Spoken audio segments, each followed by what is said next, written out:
Cette vidéo vous est présentée par la boutique liloJeux.ca, un service personnalisé par une équipe de passionnés d'ici.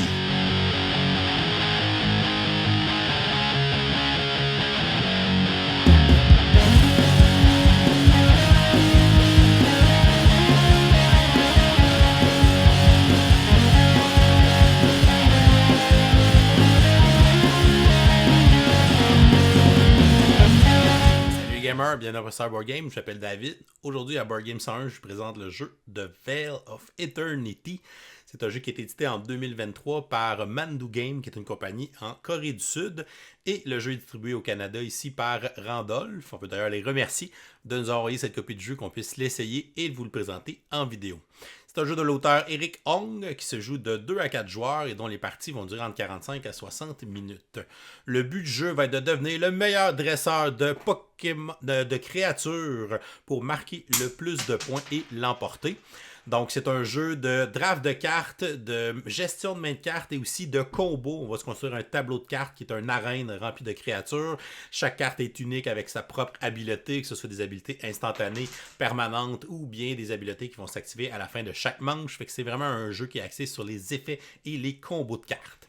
Alors, The Veil of Eternity, je vous montre comment on joue, ensuite je vous dis ce que j'en pense. Et comme on est le premier lundi du mois de décembre 2024, on va lancer notre concours du lundi pour le mois dans lequel vous pourrez gagner une copie de The Veil of Eternity.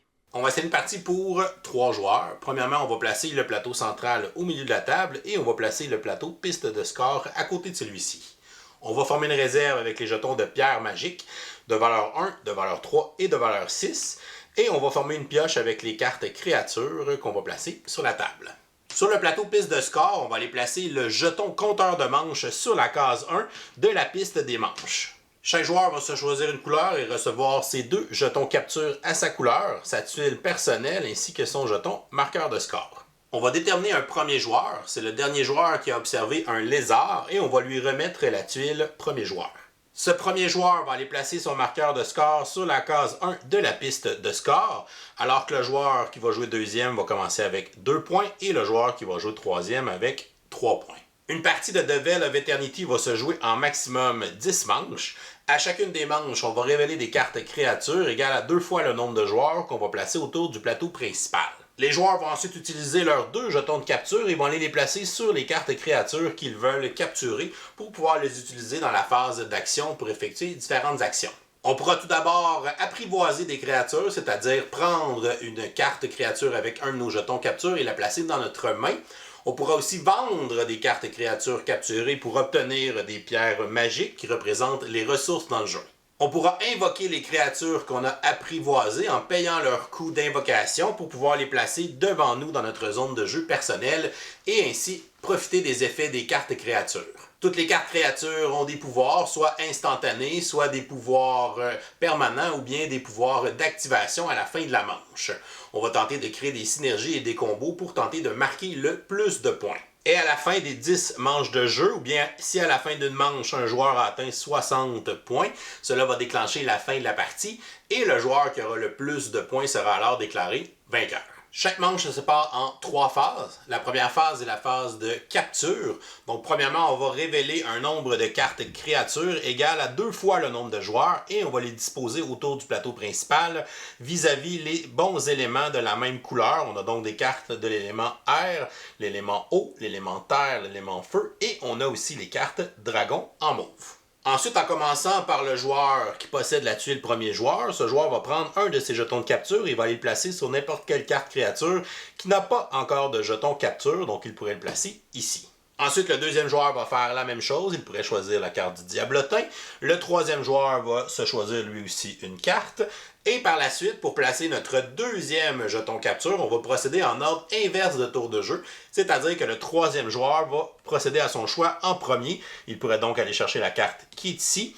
Ensuite, on revient au deuxième joueur qui va prendre son deuxième choix. Et finalement, le premier joueur aura le dernier choix de carte. On passe ensuite à la deuxième phase, qui est la phase d'action. Les joueurs vont jouer à tour de rôle, en commençant par le joueur qui possède la tuile premier joueur, et ils vont pouvoir effectuer des actions parmi les 4 qui sont disponibles.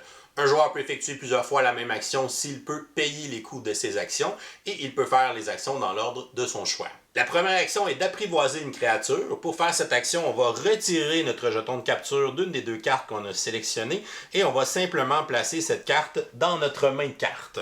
Notre main de carte va rester cachée de nos adversaires et elle n'a pas de nombre maximum de cartes. Une fois un jeton capture enlevé, on peut le replacer dans notre zone de jeu.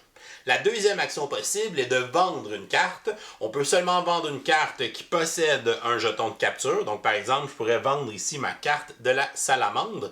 À ce moment-là, je vais récupérer mon jeton de capture. Je vais défausser la carte dans la défausse générale. Et ensuite, on va gagner un certain nombre de pierres magiques selon l'élément de la carte qu'on vient de vendre. Donc, une carte de feu va me donner 3 pierres magiques de valeur 1 que je vais placer dans ma zone de jeu personnelle. Vendre une carte de l'élément de terre nous rapporte 4 pierres magiques de valeur 1. Vendre une carte de l'élément d'eau va nous rapporter une pierre magique de valeur 3. Vendre une carte de l'élément d'air va nous rapporter une pierre magique de valeur 3 et une pierre magique de valeur 1. Et si jamais on vend une carte dragon, on va gagner une pierre magique de valeur 6. Les pierres magiques représentent les ressources dans le jeu qu'on va utiliser pour invoquer nos créatures pour les placer dans notre arène, donc les mettre en jeu dans notre tableau personnel. Un joueur ne peut jamais échanger ses pierres magiques à moins qu'un effet de jeu l'invite à le faire. Donc, par exemple, je ne peux pas transformer mes 3 pierres magiques pour avoir une pierre magique de valeur 3. On ne peut jamais faire des échanges sans un effet de jeu.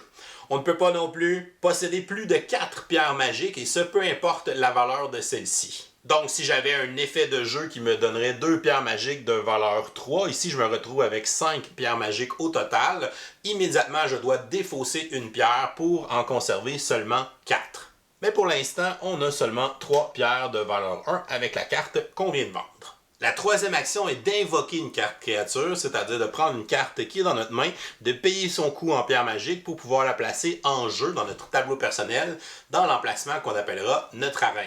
Donc le joueur gris pourrait décider de jouer la carte qu'il avait apprivoisée. Donc le coût de la carte est indiqué dans le haut de la carte. Donc ici le coût est de une ressource de pierre magique. Donc je vais défausser une pierre de valeur 1.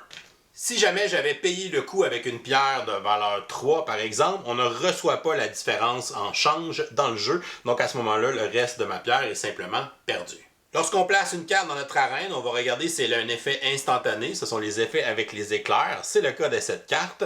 Donc son effet instantané est de me faire gagner une pierre magique de valeur 3 que je vais placer immédiatement dans ma zone de jeu. Le symbole du sablier, lui, est un effet d'activation qui s'activera à la fin de la manche. Donc on reviendra un peu plus tard sur ses habiletés. Pour pouvoir placer une carte dans notre arène, on doit avoir de la place pour l'accueillir.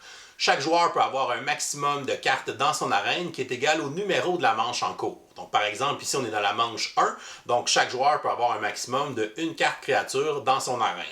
Alors qu'à la manche 2, tous les joueurs pourront alors avoir 2 créatures dans leur arène et ainsi de suite. Donc si on a déjà atteint le maximum de créatures dans notre arène, à ce moment-là on ne peut pas faire l'action d'invoquer une créature. Mais il est possible, grâce à la 4e action, de bannir une carte de notre arène pour faire de la place pour en invoquer une autre. Donc l'action bannir une carte va nous coûter un nombre de pierres magiques égal au numéro de la manche. Donc si je veux bannir une carte pendant la première manche, je vais simplement payer une valeur de 1 en pierres magiques pour pouvoir défausser cette carte et la retirer de mon arène pour faire de la place pour d'autres cartes. Mais si on est rendu à la 5e manche et que je veux faire l'action de bannir une carte, à ce moment-là, je devrais payer un total de 5 en valeur de pierres magiques pour pouvoir défausser une carte de mon arène. Évidemment, l'action bannir une carte peut seulement se faire sur les cartes qui sont dans notre arène et non de celles de nos adversaires. Donc le joueur gris, après avoir invoqué cette carte, n'aura plus d'autres actions à effectuer. À ce moment-là, ça va mettre fin à sa phase d'action. On passe donc à la phase d'action du joueur vert qui lui va décider d'aller apprivoiser la carte œuf de dragon. Donc il va la placer dans sa main. Il va ensuite apprivoiser la carte diablotin qu'il va aussi placer dans sa main. Et ensuite il va aller invoquer la carte du diablotin. C'est une carte qui a un coût de 0. Donc il n'a pas besoin de dépenser de pierre magique pour la placer dans son arène. Et elle a aussi un effet instantané avec un éclair. Elle va lui donner 2 pierres magiques de valeur 1 qu'il va placer dans sa zone de jeu. Et il va mettre fin à sa phase d'action. Et finalement, on passe au tour du joueur rouge qui, lui, va décider d'aller apprivoiser la carte qui est ici. Il va donc la placer dans sa main. Et il va par la suite aller vendre la carte qui est ici. Donc c'est une carte de l'élément de terre. Elle va lui rapporter 4 jetons de pierre magique de valeur 1 qu'il va pouvoir placer dans sa zone de jeu. Et ensuite, cette carte sera simplement défaussée. Ensuite, il va dépenser ses 4 pierres magiques et il va aller invoquer la carte de l'hippogriffe qui a un coût de 4. Et on voit que la carte de l'hippogriffe a un effet instantané qui lui permet de piocher une carte. Il va donc prendre la première carte de la pioche et il va aller la placer directement dans sa main. L'hippogriffe est une carte avec un symbole d'infini, c'est une habileté permanente, donc le coût des cartes de l'élément d'air pour le reste de la partie seront diminués de 2 tant que l'hippogriffe est présent dans son arène. Et après avoir invoqué son hippogriffe, cela va mettre fin à sa phase d'action. Une fois que tous les joueurs ont terminé leur phase d'action, on va passer à la troisième phase, qui est la phase de résolution. C'est là que les joueurs vont pouvoir activer les effets activables de leur carte, qui sont les effets avec les sabliers.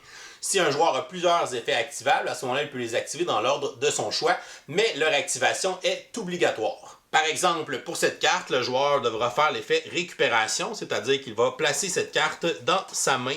Donc, elle va quitter son arène pour retourner dans sa main. Une fois que le joueur gris a fait tous les effets activables, on va passer au joueur suivant, qui est le joueur vert, qui lui aussi a un effet activable de récupération. Il va donc retourner sa carte de diablotin dans sa main.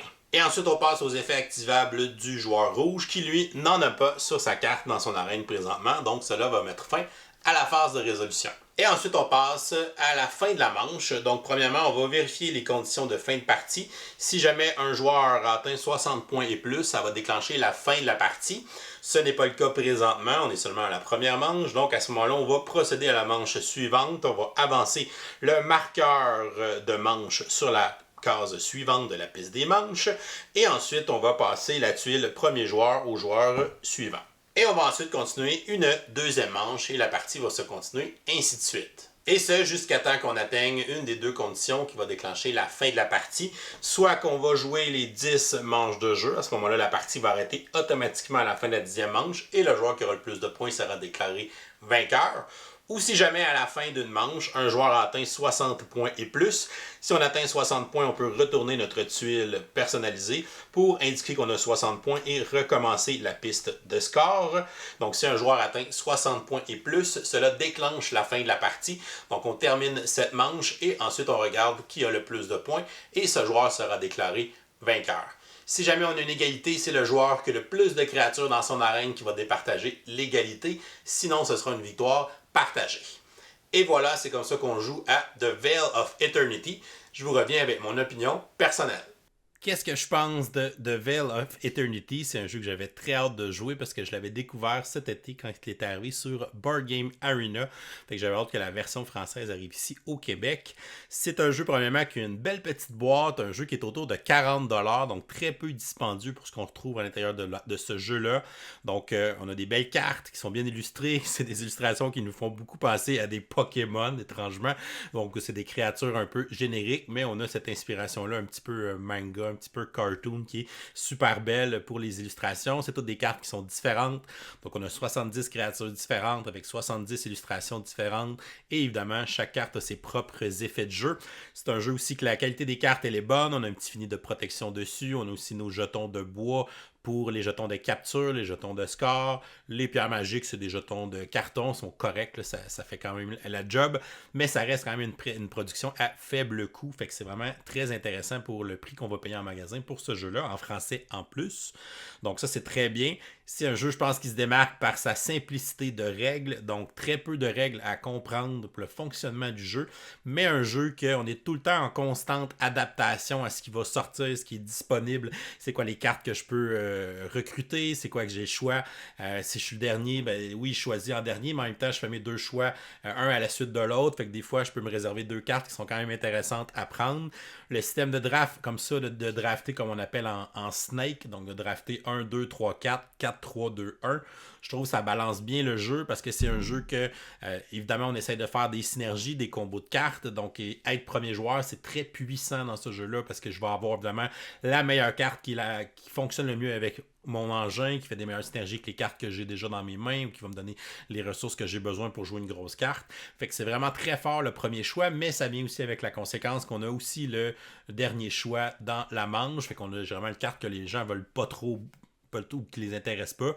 Peut-être qu'elle va nous intéresser, mais c'est quand même assez rare. Fait que je trouve que ça fait un bel équilibre dans le jeu d'avoir ce système-là de draft en ordre inverse pour le deuxième choix. Fait que c'est très bien. C'est le fun aussi, tout ce qu'on peut faire avec les effets de jeu. Donc, c'est un jeu qui a une belle...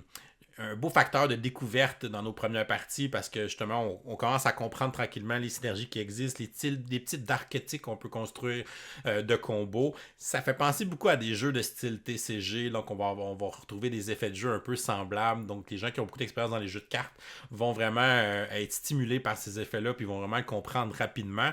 C'est sûr que les premières parties, on est un peu overwhelmed parce que c'est toutes des cartes différentes. Il faut prendre le temps de lire toutes les cartes, d'essayer de voir qu'est-ce qu'on fait. Puis c'est le genre de jeu que tu peux pas trop juste faire tes affaires dans ton coin parce que, évidemment, c'est un jeu que le draft est super important. Fait qu'il y a vraiment une grosse tension dans le draft. Faut que tu comprennes ce que tu es en train de faire, mais il faut aussi que tu comprennes ce que tes adversaires sont en train de faire. Parce que tu vas justement réaliser qu'à un moment donné, OK, il y a une carte qui vient de sortir qui va vraiment trop bien avec ce que tu as déjà mis comme carte dans ton tableau. Fait que si je te laisse celle-là, ça va comme faire exploser tes choses, ou tu vas avoir accès à plein de ressources, ou tu vas faire vraiment un gros combo de points. Donc, je veux pas que tu fasses ça. Fait que je vais t'enlever cette carte-là si j'ai l'opportunité. Parce qu'au final, moi, je peux peut-être l'utiliser plus tard dans mon engin, mais je peux aussi simplement la vendre pour faire des ressources. Fait que ça fait que le jeu aussi des choix déchirants parce que oui, on voudrait construire toutes les cartes, mais on est quand même limité dans le nombre de cartes qu'on peut avoir devant nous dans notre arène. Donc, il faut gérer aussi comment on gère notre arène. Des fois, de bannir une carte tôt, ça peut être bon parce que ça coûte pas cher puis ça nous libère de la place pour plus tard dans la partie où on est capable de jouer des fois 3 cartes d'un coup, mais souvent on peut pas le faire parce qu'on manque de place dans notre arène. Fait que le jeu a mis assez de contraintes pour qu'on se casse la tête aussi, que ce soit pas trop simple, qu'on fasse juste pas déployer plein de cartes puis qu'on fasse des combos qui n'ont plus d'allure. Donc, il y a vraiment un cadre qui est le fun, qui est facile à comprendre aussi. Le fait que tu as le droit à une carte par numéro de manche. Tu as le droit d'avoir 4 pierres magiques. Fait que des petites restrictions dans le système de ressources qui donnent un petit kick aussi à tout ce système de jeu-là. Fait que pour vrai, des règles super simples à prendre en main, mais un jeu qui va demander beaucoup d'adaptation, qui est un jeu qui va nous faire découvrir vraiment des effets, des combos, des synergies de cartes super intéressantes, super stimulantes. Fait que c'est vraiment une belle richesse dans ce jeu-là, le système de combos de cartes qu'on va chercher à faire. Fait que ça, j'ai vraiment adoré ça. Pour ceux qui voudraient l'essayer avant de l'acheter, le jeu est disponible sur Board Game Arena, fait que vous pouvez aller jouer en ligne, ça se joue super bien. En temps réel, et même en tour par tour, ça se joue bien aussi, là, fait que ça s'apprend vraiment bien de ce côté-là. Donc pour faire quelques parties d'essai, puis après ça, vous verrez si vous avez le goût d'avoir la version matérielle de ce jeu-là, la version physique de ce jeu-là là, pour pouvoir y jouer. Pour les côtés négatifs, c'est un jeu qui n'a pas de mode solo. Puis je pense que ça aurait été quelque chose de facile à implanter dans ce style de jeu-là, de combo, de tableau de cartes. On aurait pu faire un espèce de deck de cartes d'automa ou quelque chose qui simule un autre joueur qui nous enlève des cartes, des possibilités, des trucs comme ça. Je pense qu'on aurait pu travailler pour avoir un mode solo assez facilement dans le jeu. Sinon, il y a des cartes qui ont un petit effet un peu take that. Donc, il y a certaines cartes que tu vas jouer, que tu vas détruire une carte de tel élément à un autre joueur. C'est des cartes que j'aime peut-être un peu moins dans ce style de jeu-là. J'aime ça qu'on puisse bâtir nos affaires, nos combos. Puis, je suis pas nécessairement sûr que c'était pertinent de mettre ça à l'intérieur du jeu. Ceux, évidemment, qui veulent un peu plus d'interaction vont être contents de voir que c'est possible d'un peu d'attaquer les autres ou de leur enlever une carte. Mais si le joueur a plus qu'une carte dans cet élément-là, c'est quand même lui qui va choisir. Fait que tu peux quand même te protéger contre ces attaques-là en ayant plusieurs cartes du même élément pour pas justement que ton combo ou ta synergie soit détruite parce que quelqu'un va jouer une carte qui va t'enlever une des pièces maîtresses là, de ton combo. Fait qu'il y a ça que j'aime un petit peu moins, mais c'est pas non plus la fin du monde. Puis évidemment, c'est le genre de jeu que oui, il y a 70 cartes, ça paraît beaucoup, mais c'est sûr qu'après un certain nombre de parties, on connaît un petit peu plus les archétypes, les combos. C'est le genre de jeu aussi qu'on en veut un peu plus. Fait que je pense que si on avait eu peut-être une centaine de cartes, ça aurait été encore plus intéressant pour comment le jeu va se renouveler d'une partie à l'autre, puis les possibilités de combos, puis de stratégies différentes qu'on va pouvoir déployer. Mais c'est un genre de problème qui va, je pense, s'arranger facilement avec la sortie ou l'arrivée de l'extension, justement, l'extension Artefact qui est déjà sortie, je pense, probablement en Europe. qui va ajouter une trentaine de cartes, puis qui va ajouter aussi des cartes artefacts qu'on va pouvoir drafter, qui vont donner un effet pour la manche. Fait que juste avec ça, je pense que ça va vraiment enrichir de ce niveau-là, puis on ne passera plus trop à la variété avec un peu plus de cartes à l'intérieur pour avoir plus de choix, plus de possibilités. Somme toute, The Veil of Eternity, c'est un jeu que je vais lui donner une note de A. Puis pour moi, c'est peut-être même un jeu qui pourrait devenir un A+, peut-être avec son extension. C'est vraiment un système que j'adore. C'est des règles hyper simples, mais c'est une richesse qui vient du gameplay, des cartes, des effets de cartes qu'on peut combiner ensemble, qu'on peut enchaîner, qu'on peut comboter. Pour moi, c'est dans mes mécaniques préférées, les jeux un peu de tableau building comme ça, qui vont avoir des synergies, puis des combos qu'on va construire, puis qu'on va déployer au fur et à mesure que la partie avance. Puis c'est un jeu qu'il faut tout le temps s'adapter aussi à ce qui va être disponible. C'est un jeu qu'il faut être à l'affût que ce que nos adversaires font. Fait qu'on est tout le temps sur le qui-vive pendant la partie. On n'a pas vraiment de moment mort. On peut toujours analyser un peu ce que les autres font pour essayer de les contrecarrer puis de leur enlever des créatures qui fitteraient un peu trop dans leur engin puis leur synergie de tableau. Fait que pour moi, un excellent jeu que j'adore. Donc, The Veil of Eternity. Et voilà, c'est tout pour aujourd'hui. Oh, c'est vrai, on est lundi. On va donc lancer notre concours du lundi pour le mois de décembre 2024 dans lequel vous pourrez gagner une copie de The Veil of Eternity, l'autre bord. Donc, avant de vous dire comment participer, on va annoncer le gagnant du mois précédent pour le jeu The Gang, le jeu de poker coopératif. Donc, le gagnant pour The Gang, il s'agit de Carl Tremblay. Donc, félicitations, Carl. Tu peux nous écrire à professeurboardgame@gmail.com pour nous envoyer tes coordonnées, qu'on puisse t'envoyer ton prix. Donc, pour ce mois-ci, c'est très simple. Dans la vidéo, à chaque lundi, vous aurez une question du jour. Et en répondant à cette question du jour en commentaire YouTube sous la vidéo, vous allez enregistrer une participation au concours. Et si vous nous supportez sur Patreon pour au moins 5$, vous aurez aussi une participation automatique à chaque lundi. Donc, la question du jour est la suivante. Quel est votre Pokémon favori, puisque ce jeu semble avoir une grosse influence Pokémon. Donc, qui est votre Pokémon favori? Vous nous laissez ça en commentaire YouTube sous la vidéo pour enregistrer votre participation. Donc, bonne chance à tous pour ce nouveau concours. Si vous n'êtes pas encore abonné à la chaîne, vous pouvez le faire en cliquant votre petit bonhomme ici en bas de l'écran. Sinon, vous pouvez nous suivre sur Facebook, sur Instagram à Professeur Board Game. Et si vous aimez les vidéos qu'on fait, vous pouvez nous encourager sur notre page Patreon avec des petits dons mensuels, ce qui vous donne aussi accès à notre serveur Discord. Je vous souhaite à tous une excellente fin de journée et continuez de gamer.